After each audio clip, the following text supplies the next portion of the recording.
എൻ്റെ എല്ലാ പ്രിയപ്പെട്ട കൂട്ടുകാർക്കും സ്മിതൂസ് വേൾഡിൻ്റെ പുതിയ വീഡിയോയിലേക്ക് സ്വാഗതം.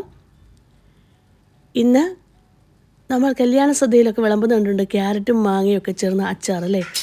വളരെ ടേസ്റ്റി ആയിട്ടുള്ള ഒരു അച്ചാറാണ്. സദ്യകളിലൊക്കെ വിളമ്പാൻ പറ്റിയ ഈ ഒരു അച്ചാർ നമുക്ക് വളരെ പെട്ടെന്ന് തയ്യാറാക്കിയെടുക്കാം. ഒരു 3-4 മാങ്ങ ഞാൻ എടുത്തിട്ടുണ്ട്. കഴുകി വൃത്തിയാക്കിയ ശേഷം അതിനകത്തെ വെള്ളത്തിൻ്റെ നനവെല്ലാം ഒന്ന് തുടച്ചു മാറ്റിയെടുക്കുക. ഈ ഒരു അച്ചാർ തയ്യാറാക്കുന്നതിന് ആ മാങ്ങയുടെ തൊലി കളയേണ്ട ആവശ്യമില്ല. എത്രയും കട്ടി കുറഞ്ഞ് അരിഞ്ഞെടുക്കാമോ അത്രയും കട്ടി കുറഞ്ഞ് തന്നെ അരിഞ്ഞെടുക്കുക. നീളത്തിൽ അരിഞ്ഞെടുക്കണം. ഇനി ക്യാരറ്റും അതുപോലെ തന്നെ കട്ടി കുറച്ച് നീളത്തിൽ കഴുകി വൃത്തിയാക്കിയ ശേഷം കട്ടി കുറച്ച് നീളത്തിൽ അരിഞ്ഞെടുക്കുക. എൻ്റെ അടുപ്പത്തേക്ക് പാൻ വെച്ചു. ഇതിലേക്ക് നല്ലെണ്ണ തന്നെയാണ് ഒഴിച്ചു കൊടുക്കുന്നത്. അച്ചാർ ചെയ്യുമ്പോൾ ഏറ്റവും നല്ലത് നല്ലെണ്ണ തന്നെയാണ്. ഞാനിപ്പം ഏകദേശം 1/2 കപ്പ് നല്ലെണ്ണ ഒഴിച്ചു കൊടുത്തിട്ടുണ്ട്. നമുക്ക് അച്ചാർ എന്തുമാത്രം മാങ്ങയും ക്യാരറ്റും ഒക്കെ ഉണ്ട് അതിനനുസരിച്ച് നല്ലെണ്ണ ഒഴിച്ചു കൊടുക്കുക. ഇതിലേക്ക് ഞാൻ കടുക് ചേർത്ത് കൊടുക്കുന്നുണ്ട്. ചിലർക്ക് കടുക് ഒത്തിരി ചേർക്കുന്ന ഇഷ്ടമായിരിക്കാം, ചിലർക്ക് കടുക് കുറച്ച് മാത്രം മതി. അതായത് നിങ്ങളുടെ ഇഷ്ടത്തിനനുസരിച്ച് കടുക് ചേർത്ത് കൊള്ളുക. അതുപോലെ തന്നെ 1/2 സ്പൂണ് ഉലുവയും കൂടെ ചേർത്ത് കൊടുത്തിട്ടുണ്ട്. അതിനോടൊപ്പം തന്നെ കറിവേപ്പില, വെളുത്തുള്ളി, ഇഞ്ചി, കാന്താരിമുളക് ഇത്രയാണ് ഞാൻ ചേർത്ത് കൊടുക്കുന്നത്. വെളുത്തുള്ളി ഞാൻ അരിഞ്ഞെടുത്തിട്ടില്ല. ചെറിയ വെളുത്തുള്ളി ആയതുകൊണ്ട് തന്നെ മുഴുവനെ തന്നെയാണ് ചേർത്ത് കൊടുത്തിരിക്കുന്നത്.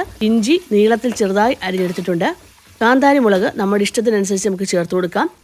ഞാനിതിലേക്ക് 2 കുടം വെളുത്തുള്ളിയാണ് ചേർത്തിരിക്കുന്നത്. ഒരു മീഡിയം സൈസ് ഇഞ്ചിയും അതുപോലെ തന്നെ കാന്താരിമുളക് കുറച്ചേറെ ചേർത്ത് കൊടുത്തിട്ടുണ്ട്.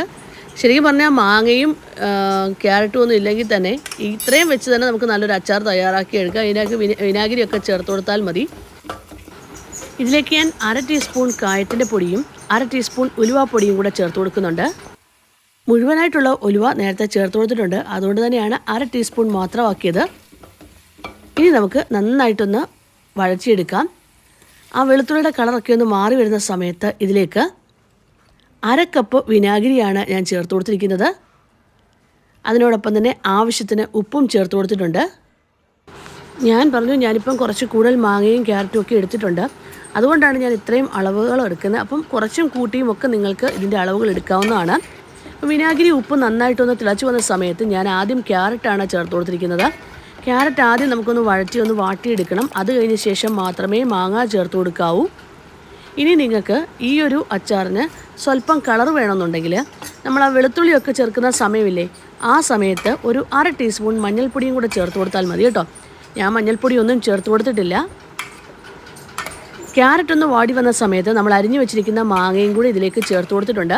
മാങ്ങ ചേർത്ത് കൊടുത്തു കഴിഞ്ഞാൽ തീ ഓഫ് ചെയ്യണം. മാങ്ങ വേവിക്കരുത്. ഈ ഒരു സമയത്ത് നിങ്ങൾക്ക് വേണമെങ്കിൽ വിനാഗിരിയും ഉപ്പും കുറവാണെങ്കിൽ വീണ്ടും ചേർത്ത് കൊടുക്കാവുന്നതാണ്.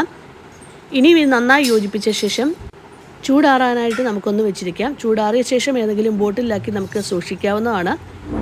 ഇന്നത്തെ ഈ ഒരു വീഡിയോ ഇഷ്ടമായെങ്കിൽ ഒന്ന് ലൈക്ക് ചെയ്യാനും ഷെയർ ചെയ്യാനും സബ്സ്ക്രൈബ് ചെയ്യാനും കമൻറ്റ് ബോക്സിൽ കമൻറ്റ് ചെയ്യാനും മറന്നു പോകല്ലേ. Thank you for watching.